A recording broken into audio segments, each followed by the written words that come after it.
very high likelihood they raise at least 75 basis points. And that's gigantic. That is a gigantic one-time move, and that will be the third one in a row. So it just tells you how seriously the Fed is taking this quest to crush inflation. There are concerns the Fed got started on this too late and now is having to play some catch up here. So you're looking at another 75 basis point move. There are some who are saying there's an outside chance that they could really shock with a full percentage point.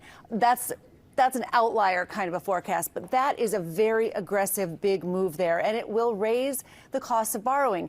So the cure for high inflation, they hope, is higher interest rates, which you will feel anyway, right? In your homeowners will, new homeowners will. Mortgage rates are already above 6% here. Car loans, all these different kinds of loans. And 401k stock investors have already felt this too, because the shift to a higher interest rate environment to fight inflation has been tough on portfolios this year. You've had stock losses this year of 15% for the S&P 500. So the Fed expected to hike rates strongly here again. And what's really important, Poppy and Jim, is what they say going forward. We're going to get new economic forecasts, and that could really give us a sense of how much pain will be in the economy and for how long they're going to be going here with these higher rates and what they expect it'll do for the economy and the jobless rate.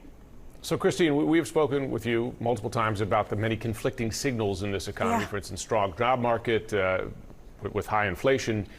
The other figure Allison mentioned just a few minutes ago is that home sales actually jumped in August. That's despite this jump in interest rates. What's happening here?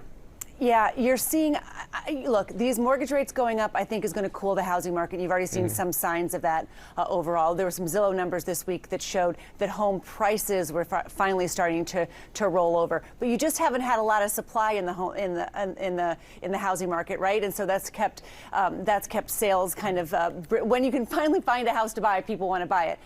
But overall, every positive sign in the economy, there's a negative sign that goes with it. You know, that FedEx warning we talked about last week is something we're going to be closely watching other corporate earnings in the weeks ahead to see if other major industries are starting to see things unravel here in the last